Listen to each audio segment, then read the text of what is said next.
Hello everyone.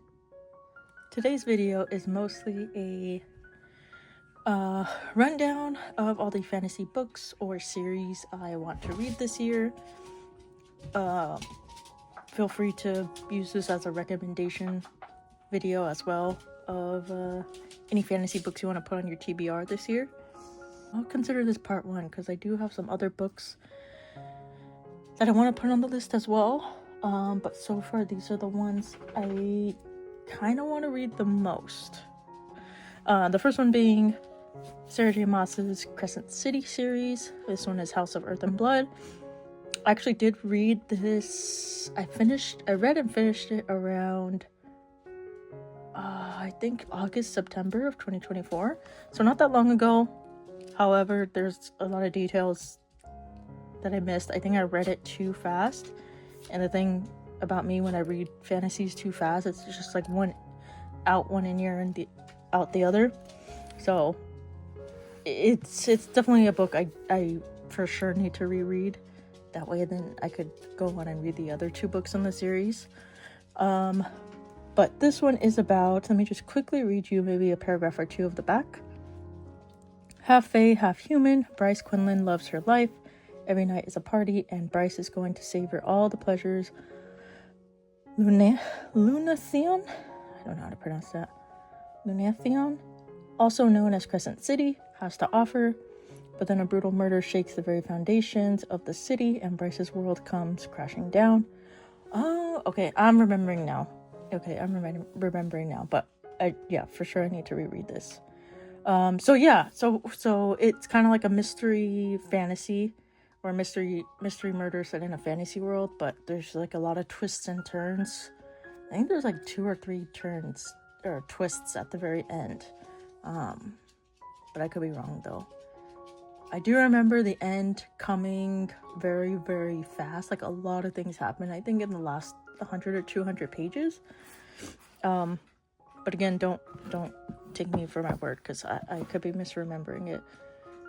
So this one is, let's say, about 800 pages. And yeah, it's a big chunker.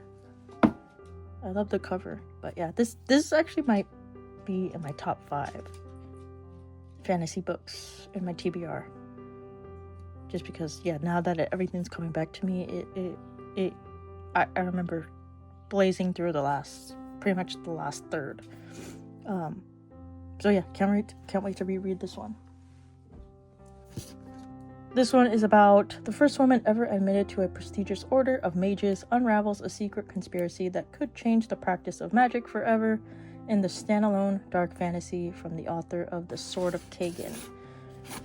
I've seen that book a lot on other YouTubers' fantasy videos. So maybe that's a book I should read after this one.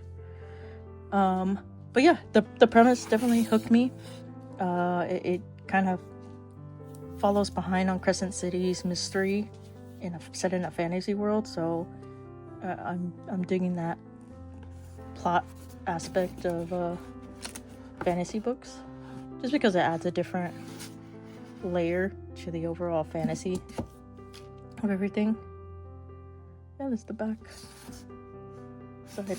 This is, let's see how much, approximately 430 pages, so about half the size of Crescent City, but still pretty thick and pretty awesome looking.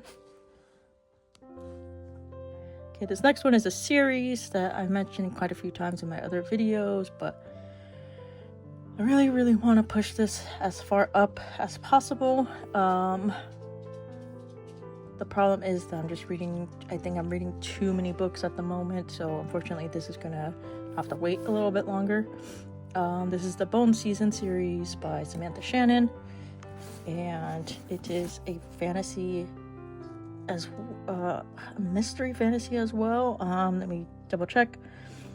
The year is 2059. For 2 centuries, the Republic of Scion has led an oppressive campaign against unnaturalness in Europe. In London, Paige Mahoney holds a high rank in the criminal underworld, the right hand of the ruthless White Binder. Paige is a dreamwalker, a rare and formidable kind of clairvoyant. Under Scion law, she commits treason simply by breathing. When Paige is arrested for murder, she meets the mysterious founders of Scion, who have designs on her uncommon abilities. If she is to survive and escape, Paige must use every skill at her disposal and put her trust in someone who ought to be her enemy. So it has a lot going on, and I kind of like the fact that it's this fantasy is grounded in alternate London, but I think that's the only grounded part of it. It seems like this Republic of Scion has definitely some overarching presence or power throughout this London. But yeah, definitely it sounds like another murder mystery, kind of like Crescent City, but this one is more fantastical in that these characters have abilities that not necessarily always common in a fantasy, because a lot of fantasies, they're kind of just like swords and sorcery. This one is almost 600 pages, approximately 600 pages,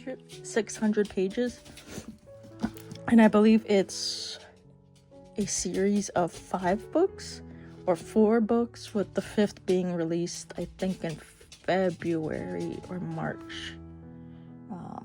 Yeah, don't hold me to that, but it's definitely at least 4 books for sure. Yeah, this is the Bone Season, and this is, so as you could see, fully revised with new material. And if you hear all that scratching, that's my dog playing with himself with a little duck. Michael Moorcock's Elric of Melniboné. Hopefully I'm saying that right. There's the accent on there, so I'm not entirely sure how to pronounce that accent. Melniboné. Oh, sorry for all the shaking. So this is volume 1. I believe there's 3 volumes that encompass quite a few books. So this volume holds 4 books. And just like I said, this one is more swords and sorcery. Let me read you the first paragraph. So it is one of the most well-known and well-loved fantasy epics of the 20th century, the story of Elric, Emperor of the Dying Kingdom of Melniboné. For 100 centuries, the Melnibonians have ruled from the Dragon Isle of Ymir. Now, after years of corruption and decadence, Elric's amoral cousin, Prince Yurkun, the brother of his beloved Cymorel, sets his eyes on the ruby throne. Elric must face his treacherous cousin, not as a warrior, but as a sorcerer king, once again in league with the ancient gods of Melniboné, the Chaos Lords, and thus sealing his inexorable, I can't say that word, fate. And yeah, there's colored pictures in here. I'm not entirely sure. I'm always a little bit thrown off by character names that are so incredibly hard to pronounce or pronounce in my head when I'm reading, because it does make me pause, and I have to figure out how to pronounce these things for some reason. I don't know. It could be an issue just with me or very few people who read fantasy books. But yeah, this one is more I guess standard fantasy, in which there's an obvious villain and there's an obvious protagonist, and the protagonist needs to overcome the villain and accomplish or retrieve or save whatever needs to be. Is the greatest writer post-Tolkien British fantasy. So I imagine there's a lot of similarities between this saga and Tolkien's Lord of the Rings. And let's see, this one is approximately 700 pages. Okay, this next one, 1Q84. I actually read, let's see, where am I? I think I'm 4 chapters in. And the reason I stopped, 5 chapters in. So I'll probably have to reread that 5th chapter since I stopped kind of a few pages in. So actually, let me just quickly tell you what it's about. A love story, a mystery, a fantasy, a novel of self-discovery, a dystopia to rival George Orwell's 1Q84 is a tremendous feat of imagination from one of our most revered contemporary writers. Yeah, so this one is kind of labeled literary fantasy. It's set in, I believe, Tokyo? Maybe not. I don't know actually where it's set. I know it's somewhere in Japan. However, so the reason I stopped reading it, because it was a little bit, I think the way I know Murakami kind of has a way of writing female characters, and you could even if you don't know this, you could definitely see it right away. It's very it's just a little bit too over the top. It kind of it's a little bit of a distraction, and eye-rolly. It's like, why? Okay, can we move past this female character's pantyhose for a second? You know, we don't really need to know all the details, or the fact she's wearing a mini skirt and high heels over and over in one chapter. So yeah, it's a bit repetitive when it comes to the female characters, and it's just a bit weird when we're introduced to the male main character. And like, this isn't a spoiler, this is in the second chapter, like the first paragraph, which maybe I'll bring up. Yeah, like that first paragraph, he's talking about him remembering something. So yeah, let me see. Tengo's first memory dated from the time he was 1.5.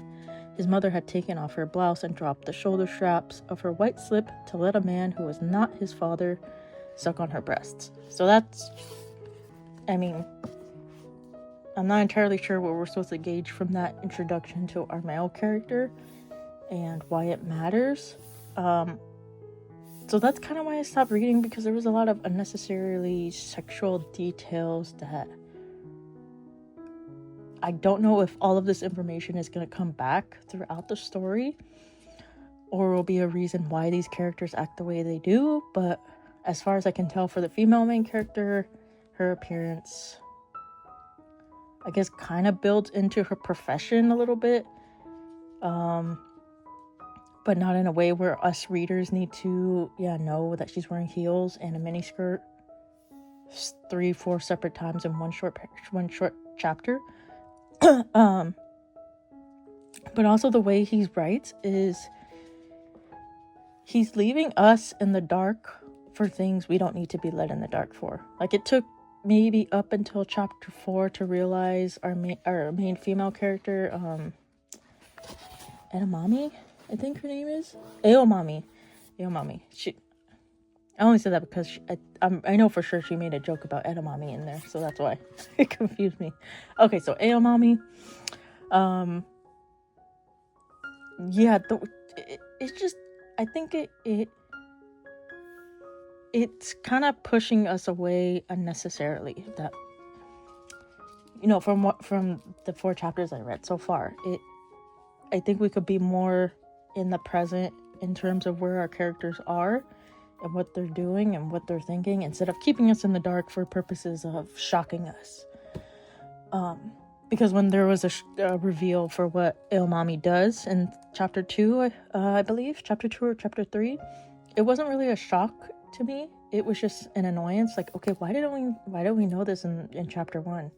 You know, chapter 1 was all about Aomami being stuck in traffic and her cab driver telling her to go down this underpass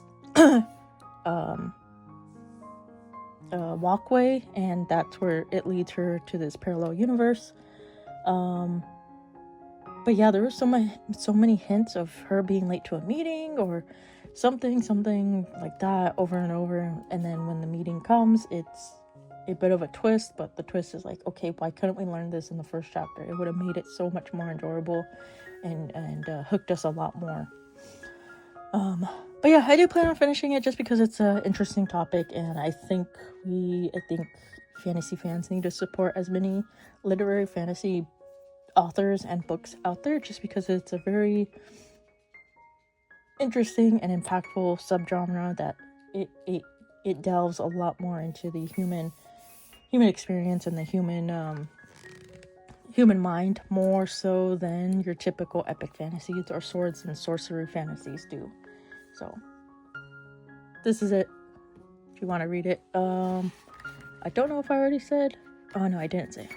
This one is at least maybe like 1,200 pages long, so this one is a pretty big one. This one's the biggest by far. So that's that one. Okay, this is the second to last one. Irene Radford's The Dragon Nimbus. And this is volume 1, which contains 3 books. And this, I believe, is more of a classic fantasy series. In a realm that has always been protected by its magicians, a kingdom whose ruler's life and power is inextricably linked with that of the dragons, a time of crisis has arrived. Okay, I'll continue. Someone is killing the dragons, and as their numbers diminish, magic